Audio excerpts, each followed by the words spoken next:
Tá normal? Assim que terminar nossa aula aqui, eu vou disponibilizar para vocês como sempre, tá? Esse material, né, que às vezes alguém gosta de ter aí para poder estudar. Vou disponibilizar esse material, né, os slides. E também vou colocar, pessoal, uma atividade nova, né, um roteiro de estudos novo, que vai valer nota, tá certo? Para esse mês de julho. Eu não sei se vocês perceberam, mas física acabou ficando uma atividade para junho e uma atividade para julho, só. Então, cada uma vai valer 5 na hora de compor a média do trimestre, tá certo? Então, a atividade de julho, eu vou colocar hoje para vocês lá no Class, tá?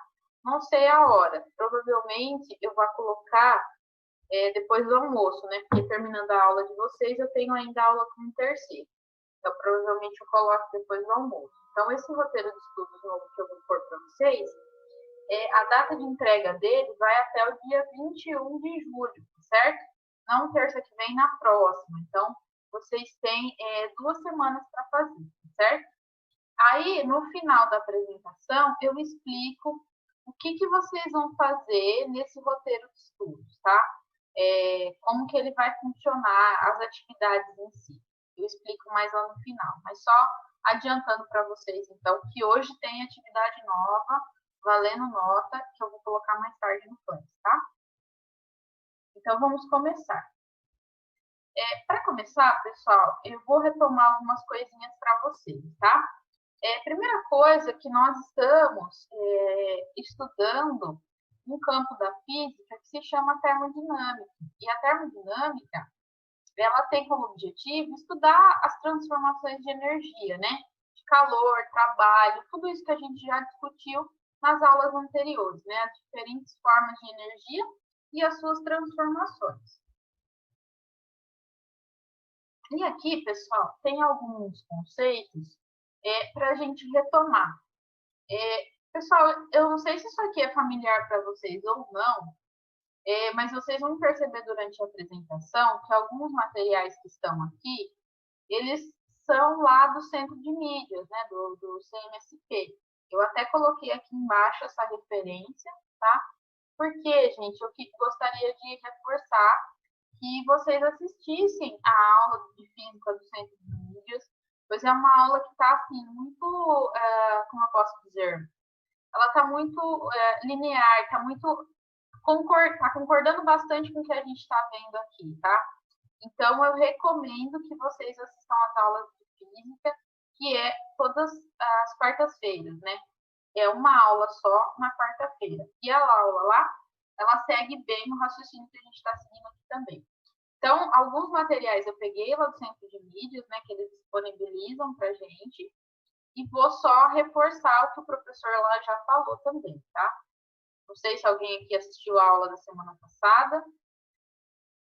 Eu vou só, então, retomar. Primeira coisa, pessoal, quando a gente está falando de energia, mas a energia ela tem uma relação com a realização de trabalho. Então, quando a gente fala o conceito de energia, né, o que é energia? Como que eu defino energia? Energia é a capacidade de realizar e produzir trabalho, tá certo? E tudo que a gente estudou até agora, né, com relação ao segundo trimestre, foi as transformações de energia. Então, a gente viu lá situações onde a questão aqui, né, de eu esfregar uma mão sobre a outra, a gente está, a partir do movimento, gerando energia térmica. Então, a gente tem energia mecânica sendo transformada em energia térmica. A gente tem situações, por exemplo, lá do chuveiro, onde a energia elétrica é convertida em energia térmica. E inúmeras outras situações que a gente falou, né? Que as suas transformações de energia. E a unidade de física para energia é Joule, tá certo? E existe uma relação entre Joule e caloria. Então, a caloria é uma unidade também para energia, mas é uma unidade usual, é o que normalmente se usa, tá? Mas em física a gente prefere utilizar, né? A física determina que se usa em Joule. E qual é a relação entre caloria e Joule? A gente sabe que uma caloria é igual a 186 Joule. E isso foi determinado por aquele experimento de Joule que a gente também já falou ano passado, tá? Que é aquele de soltar um material que roda as pás e tudo mais. E aí, pessoal, nós temos aqui, não se assustem com essas equações matemáticas, tá? Por favor. Nós temos aqui algumas equações, tá certo? Algumas equações para a gente entender como que elas funcionam, tá? O seguinte, a primeira delas é potência. A gente vai chegar num determinado momento da aula, do estudo da termodinâmica, que a gente vai falar sobre potência. E potência, na verdade, é a relação de energia consumida por unidade de tempo. A gente fala muito de potência quando a gente está falando sobre produtividade, por exemplo, de usinas hidrelétricas, ou até mesmo quando a gente fala sobre potência de equipamentos em casa, né? Então, potência é relação de energia por unidade de tempo, que pode ser dada em joule por segundo, ou que a gente chama de watts, tá? Mas a gente ainda vai voltar a falar mais sobre potência. Outra coisa que a gente falou bastante, né? Eu até conversei com vocês ano passado, é com relação ao trabalho mecânico, né? Que eu até simplifiquei para vocês na aula passada, que eu falei assim, o que é trabalho, né? E aí o pessoal ficou em dúvida, eu falei, então vamos pensar na nossa casa. O que é trabalho? O que a gente faz na nossa casa que pode ser considerado trabalho? Bom, é quando você realiza uma determinada atividade, né? Então, o pessoal deu o exemplo de lavar uma louça, enfim, fazer alguma coisa em casa. Então, você está realizando algum movimento. Então, a gente pode simplificar que trabalho é a realização de algum tipo de movimento. Mas quando eu defino trabalho em física, a gente vai definir como sendo a força multiplicado pelos deslocamentos. Então, quando eu aplico uma determinada força no material e aquele material se desloca, a gente fala que a força realizou trabalho, né? Então, aqui, pessoal, a gente tem, então, a representação matemática. Ó, o trabalho é representado por essa letra grega aqui. Então, a força vezes o deslocamento. Isso aqui é o que a gente chama de trabalho mecânico, tá? Mas o que vocês precisam entender quando eu estou falando de trabalho? Trabalho é a movimentação, tá? Simplificadamente é isso, mas definindo com relação à matemática em si, a física envolvida, a gente tem essa equação aqui, tá? E depois, pressão. E aqui eu quero chamar a atenção de vocês, que é o que a gente vai falar. O que é pressão, tá? A pressão, pessoal, ela é uma grandeza que se refere à força por unidade de área. Então, vamos supor aqui, assim, ó. Onde que eu tenho mais pressão? Ó, aqui eu tenho um determinado objeto aqui e vou apontar, vou apertar meu dedo aqui nessa superfície, tá? Quando eu aperto esse meu dedo aqui, eu estou exercendo uma determinada força aqui e esse objeto tem uma determinada área, correto? Então, eu estou exercendo uma determinada pressão. Mas, quando eu pego aqui uma caneta e faço a mesma coisa na pontinha da caneta, tá? Estou apertando o dedo aqui, na pontinha da caneta, tá? Onde que a pressão exercida, onde eu estou sentindo uma pressão maior sobre o meu dedo? Na tampa na pontinha da caneta ou nessa superfície de metal aqui? Onde que é?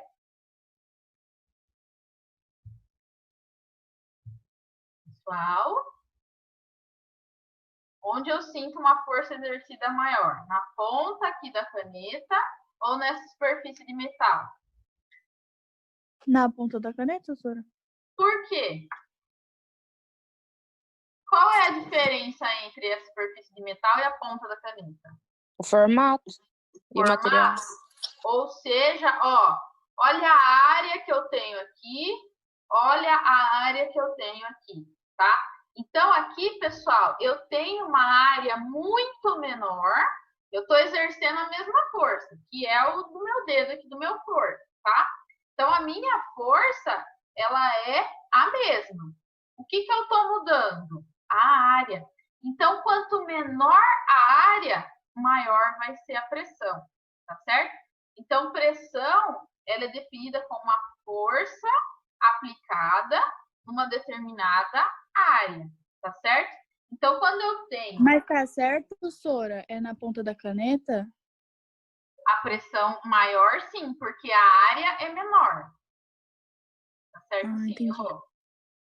Galera, então é a mesma coisa, tá certo? Então, como aqui a gente vai falar de gases, vocês podem pensar exatamente isso. Quando eu tenho um espaço, uma área menor, a minha pressão é maior, tá certo? Como eu fiz o exemplo aqui da caneta, tá? Aí aqui, galera, é uma situação também que o professor lá, o Giba, do Centro de Mídias, ele que fez esse material aqui e eu aproveitei, tá? Então, isso aqui eu já até falei para vocês na aula passada, certo? Existe uma situação onde, se eu colocar os gases dentro do recipiente, como eu falei para vocês lá da panela de pressão, né? Do pino da panela de pressão, ou de quando a gente estava fazendo o exemplo de fazer o arroz, né? Que até gerou uma pequena polêmica aí, que teve gente que falou que não abaixa o fogo e tampa não, né? Que não larga lá só. Mas a maioria das pessoas, quando vai fazer arroz ou vai fazer alguma comida que precisa deixar tampado, percebe que assim, eu coloquei alguma tampa lá na panela, se tiver bastante água ali dentro, aquela tampa começa a se movimentar com o tempo. Por quê? Porque a gente tem ali naquele espaço um determinado gás, aquele gás começa a se movimentar, então você tem uma determinada pressão ali dentro. Essa pressão, se eu estou aumentando o movimento das partículas, eu aumento a pressão e essa pressão ela precisa ser aliviada. Aí o que acontece? O gás começa a realizar trabalho, ou seja, ele tem tanta energia que a tampa começa a se movimentar. Então a gente fala que o gás realiza trabalho. E percebam, eu estou falando de trabalho e eu estou falando de pressão também. Então, o trabalho realizado por um gás, ele depende da pressão no interior do recipiente e na variação do volume. O que significa a variação de volume? Então, vamos supor, eu coloco lá uma determinada quantidade de água, enfim, de algum gás aqui dentro desse recipiente, tá? Coloquei, tá certo? Eu vou fornecer energia. Esse material começa a se deslocar, ou seja, ele começa a subir. Então, espera um pouquinho. Quando eu tenho uma temperatura baixa, eu tenho esse nível de volume, tá certo? Eu forneço energia, eu aumento, estou aumentando. Ou seja, ele realizou trabalho e o meu volume aumentou, ou seja, o espaço que ele tinha aqui aumentou. Então, o trabalho realizado por um gás, ele depende da pressão e da variação do volume exercido. Ou seja, se eu percebo aqui um volume, sei lá, de 1 ml, depois, quando eu forneço energia, ele foi para 3. Então, a gente tem ali uma variação de volume, certo? Então, isso seria o trabalho realizado por um gás. Ele depende da pressão e da variação de volume, certo? E aí, galera, aqui, ó, teve até um exemplo, né, do cálculo de uma atividade lá do Centro de Mídias, tá? O professor até resolveu. Então, eu coloquei aqui a minha resolução em forma de foto, porque eu achei mais fácil para vocês verificarem, tá certo? Então, assim, ó, um gás ideal, confinado no reservatório térmico, fornece energia e calor para si próprio.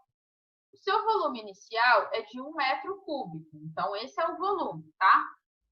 Ao receber energia, expande-se uma pressão constante de 10 newton por metro quadrado, variando seu volume para 1,5 metro. Qual foi o trabalho realizado por um gás? Então, a gente vai utilizar essa equação aqui que foi dada, né? Então, trabalho, que é representado por essa letra grega aqui, é igual a pressão vezes a variação do volume, que é o final menos o inicial. Aí a gente volta para o exercício. Vamos lá. O que ele falou? Ó, pressão constante. Então, pressão é 10. Aí ele fala aqui, volume inicial, 1 metro cúbico. Expande-se numa pressão, variando seu volume para 1,5 metro. Então, volume final, 1,5 metro. Então, eu tinha 1 metro cúbico de volume, ele recebeu energia, o volume foi para 1,5 metro. Quanto que variou? Eu vou fazer aqui, ó, 1,5 menos 1. O final menos o inicial, tá? Então, variou meio metro cúbico, 0,5. Agora eu vou calcular o trabalho, tá certo? Qual foi a quantidade de energia que o gás precisou para realizar trabalho? Bom, eu vou pegar a pressão, que é de 10, né, que a gente achou aqui, e multiplicar pela variação do volume, que é 0,5, que a gente achou. 10 vezes 0,5 é igual a 5 joules, tá? Pessoal, agora, o que nós vamos fazer? Eu vou mostrar para vocês um simulador, tá? Para poder compreender um pouquinho melhor essa questão da variação dos gases, tá?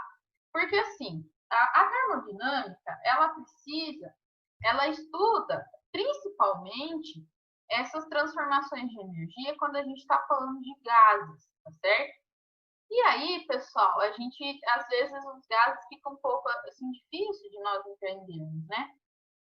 Mas a gente precisa entender que são 3 variáveis de estado, ou seja, eu tenho 3 grandezas que se referem aos estudos dos gases, que eu já falei para vocês, que é a pressão, temperatura e o volume. Então, aqui, pessoal, eu vou colocar no simulador para vocês e eu espero que vocês compreendam melhor essas situações, tá? Então, aqui a gente tem um sistema, tá vendo? Fechadinho aqui, ó. E aqui a gente vai colocar algumas partículas, tá? Está sendo colocado aqui. Aqui a gente tem a pressão, né, sendo medida. E aqui a temperatura que está em Kelvin, tá? Vou pôr mais partículas. Pessoal, quanto que está a pressão aqui? Vocês estão vendo? Esse valor aqui? Tá muito pequenininho, Sora. É 11,7. 11,7. Isso, 11,7. E aqui a temperatura é 300 Kelvin, tá? Aqui embaixo a gente tem o controle de temperatura, tá? Se eu aumentar essa temperatura aqui, pessoal, o que vocês acham que vai acontecer com a pressão? Vai aumentar também? Vai aumentar também? Todo mundo concorda com a Heloísa? Sim ou não? Bom, vamos ver, né, Elo? Nós duas ver, então, que a galera não tá afim de falar hoje. Ó, eu vou aumentar a temperatura aqui, tá? O que vai acontecer com o movimento das partículas? Vai aumentar, tá vendo que ela começa a se movimentar também, mais vezes? Aham. O que tá acontecendo com a pressão? Tá subindo. Tá subindo também, ó.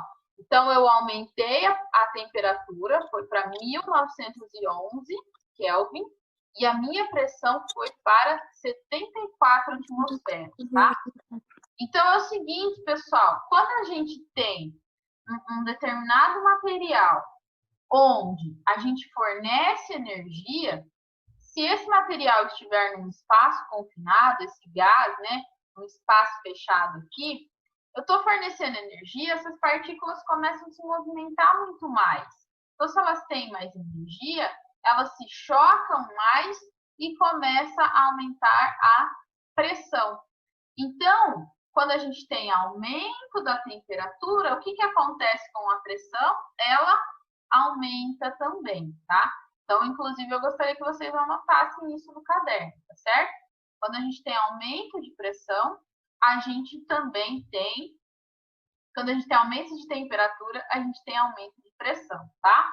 E se eu diminuo a temperatura agora? O que acontece com a pressão? Se eu diminuo a Vai temperatura, diminuir também, Sora. diminui também. Então, percebam que pressão e temperatura, elas são grandezas que têm comportamentos semelhantes. Ou seja, se eu aumento temperatura, eu aumento pressão. Se eu diminuo temperatura, eu diminuo pressão. Ou seja, elas são diretamente proporcionais, tá? Então, anotem aí. Pressão e temperatura diretamente proporcionais. Quando uma aumenta, a outra aumenta também, tá? Agora, a gente vai modificar um pouco aqui a situação que eu tenho. Certo? Vou colocar mais partículas aqui, por a mesma quantidade, tá? Agora, pessoal, a gente vai variar o volume aqui, ó. Desculpa, a gente vai variar o volume aqui. Então, imagina o seguinte, ó. O que aconteceu? Eu tenho um volume menor. Tá vendo que eu diminuí o meu espaço? Ó.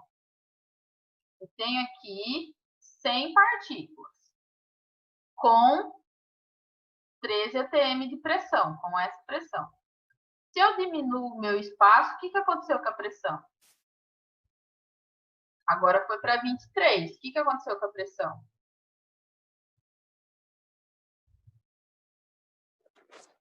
Ela diminuiu, aumentou, Sora? Aumentou. Ó, aqui eu tenho esse volume, tá certo? Aham. Tem um volume grande. A minha pressão aqui tá 12, tá? Aqui às vezes é difícil de enxergar, né? Se eu diminuo o meu espaço, ou seja, eu estou diminuindo A o meu pressão volume, aumenta. a minha pressão aumentou. Por quê? Eu tenho menos espaço Menos espaço. disponível para as partículas se chocarem, se movimentarem aqui, tá? Então, quando eu diminuo o meu volume, a pressão aumenta, tá? Aumenta. Então, aqui, pressão e volume, elas seriam inversamente proporcionais, tá? Agora, se eu fizer mantendo o volume constante, né?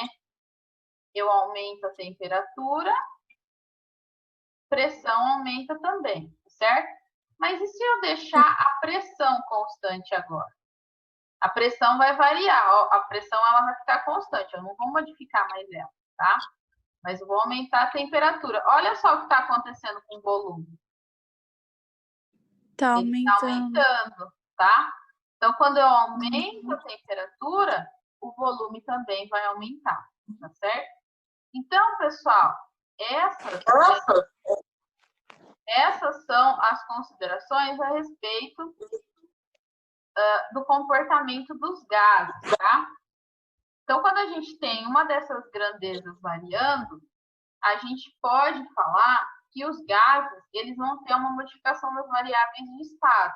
Então, se eu tenho uma determinada situação aqui, ó, onde o meu gás, ele pode ter aumento da temperatura, eu, consequentemente, vou variar também a sua pressão, e aí ele vai ter essa movimentação. Então, quando ele se movimenta, a gente fala que houve realização de trabalho, que é o que a gente já falou na aula anterior, né?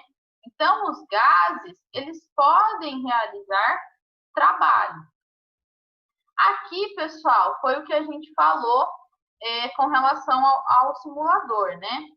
Que a gente estava discutindo até agora, certo? Que eu vou passar ele aqui para dar tempo de explicar o roteiro, tá? Mas é tudo isso que a gente já falou. E aí, pessoal, estudando todas essas variáveis, né? A gente vem para a primeira lei da termodinâmica, que fala o seguinte, que um determinado gás, ele pode absorver energia, né? Ou perder energia na forma de calor, ele pode realizar trabalho e tudo isso vai ter consequência na quantidade de energia dele. Ou seja, vocês viram aqui, quando eu coloquei o gás dentro do recipiente, ele tinha uma quantidade de movimentação. Ele se movimentava de uma determinada forma. Mas quando eu vario algumas das grandezas, o comportamento do gás também vai ser modificado. Então, exatamente isso foi dito com relação à primeira lei, né? Então, um determinado gás, ele tem uma quantidade de energia interna. O que é energia interna? É a soma da energia contida nos gases em função da sua temperatura. Ou seja, dependendo da temperatura que eu tenho ali, eu vou ter uma quantidade de energia, tá certo? Então, essa quantidade de energia, que é a energia interna, é como se fosse o saldo, a poupança do gás, tá?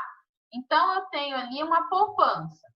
Eu posso ganhar mais dinheiro ou eu posso gastar. É exatamente isso que acontece com o gás. Então, a energia interna do gás seria a poupança. A realização de trabalho seria o gasto, seria uma compra que ele vai fazer, tá certo? E a quantidade de calor seria o salário aí, quanto que ele está ganhando, tá certo? Então, um determinado gás, pessoal, ele tem ali uma certa reserva de energia e ele pode ganhar mais energia e perder. Quando ele perde energia, ele pode perder na realização de trabalho e ele pode ganhar energia na forma de calor, tá? Então, aqui a gente tem a equação matemática disso, né? Então, a energia interna, que é a poupança do gás, né? Ele vai perder energia na forma de trabalho e ganhar energia na forma de calor. Então, é o seguinte, qual é o saldo final de energia do gás? Bom, vai depender de quanta energia ele ganhou e de quanta energia ele perdeu na realização de trabalho, tá certo? Então, essa é a primeira lei da termodinâmica. Se a gente fosse fazer uma equação aqui, resolver, a gente precisaria de todas essas unidades em joule, tá? E aí, pessoal, falando rapidamente, mas semana que vem eu vou falar novamente dela, tá? A segunda lei da termodinâmica, ela já fala sobre as máquinas térmicas, né? A segunda lei fala o seguinte, que não existe uma máquina térmica com rendimento 100%, ou seja, sempre vai ter perda de energia em algum processo, tá certo? Basicamente, é isso que se fala na segunda lei da termodinâmica, tá? Então, vamos supor, uma máquina térmica que a gente já falou é o carro, né? Então, o carro, você coloca combustível nele, aquele combustível, ele vai precisar ser queimado, né? Ou seja, tem uma explosão, tem a combustão ali dele. Essa combustão gera energia, gera calor, que depois vai ter a realização de trabalho, do movimento, certo? Só que o que acontece? Todo combustível que eu coloco no meu carro vai ser transformado em movimento do meu carro? Não. Sempre vai ter perda no meio do caminho, no meio do processo, tá? Então, é isso que a segunda lei da termodinâmica fala. Mas eu vou falar dela novamente na semana que vem, tá? Aí, pessoal, os dois exemplos que a gente tem, que é de um motor e de uma geladeira, que eu também vou explicar melhor para vocês na próxima aula, tá? Aí, galera, cheguei aqui sobre as orientações do roteiro de estudo, tá? É o seguinte, então, como eu disse para vocês no início, eu vou disponibilizar, então, hoje, o segundo roteiro de estudo do bimestre, que é a atividade de julho, que vocês vão entregar no dia 21, tá? Como que vai ser esse roteiro de estudo? Vai ter duas questões só para responder. A primeira questão, vocês vão realizar um texto ou um mapa conceitual, como vocês preferirem, tá? Sobre termodinâmica e eu vou mandar um texto de apoio, tá? E a segunda questão, vocês vão assistir um vídeo do Manual do Mundo e responder o que eu estou perguntando lá, tá? Outra coisa, eu vou deixar o link da aula do Centro de Mídias também para vocês assistirem. Essa aqui foi do dia 1º, né, da quarta-feira passada, mas amanhã tem a nova, né, dessa semana. E para quem quiser, tem esses exercícios extras aqui da apostila, mas esses aqui não valem nota, tá? Fica só aí como sugestão para quem quiser se aprofundar e estudar um pouquinho mais, tá? Então, agora eu vou mostrar o roteiro de estudos para vocês, como é que ele tá, certo? Então, vamos lá. Então, aqui são as habilidades, né? Aqui, pessoal, ó, como eu disse para vocês, são somente 2 questões, ó. Número 1, após a leitura do material de apoio, reúna em um pequeno resumo ou mapa conceitual os principais aspectos da primeira e segunda lei da termodinâmica. Consulte o material de apoio enviado em outro arquivo. Então, ó, eu vou mandar esse texto junto aqui para vocês, tá? Então, aqui está o texto sobre termodinâmica, que vocês vão ler. Aí, vocês vão escrever um pequeno texto sobre, ou pode ser um mapa conceitual, tá? Fica a critério de vocês. Então, essa é a primeira questão, tá? Alguém tem alguma dúvida? Ô, professora, se for fazer o mapa conceitual, pode fazer um de um e outro do outro? Tipo, são 2, não são? Ah, entendi. Uma da A primeira. primeira e a segunda. Pelo, fica a critério de vocês, tá?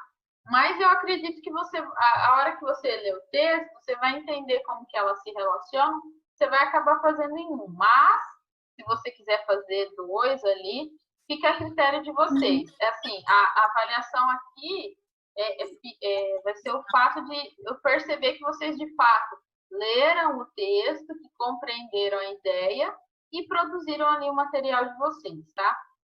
Então, essa é a ideia da primeira questão. A segunda questão, pessoal, vocês vão assistir um vídeo, claro, né, do Manual do Mundo, né? Vocês vão assistir um vídeo que se chama Entenda de vez como funciona o motor do carro. Esse vídeo, gente, é muito legal. Eu uso ele nas minhas aulas já, assim, desde quando o Iberê colocou no canal, né? Ele mostra o motor de um carro real, né? Então, é um motor que ele recebeu da Nissan, e aí é um motor todo de acrílico, bonito, então é um vídeo bem interessante, tá? E vocês vão assistir o vídeo, e eu quero que vocês entendam que o motor a combustão, ele tem 4 tempos. Então, vocês vão identificar o que são esses 4 tempos, ou seja, o que acontece em cada um deles, tá? Com o vídeo, vocês vão conseguir entender isso perfeitamente. É só assistir o vídeo, vocês vão conseguir fazer. Depois de assistir o vídeo e entender quais são esses 4 tempos do motor, eu quero que vocês me falem em qual desses tempos, né, em qual ou quais desses tempos há a realização de trabalho, tá certo? Ou seja, em que momento ali dos 4 tempos do motor, de fato, ocorre a movimentação de algum componente do motor, tá certo? Então, vocês vão identificar isso. Então, o roteiro de estudo, gente, desse mês aqui, é só esse, tá? É só isso que é para fazer.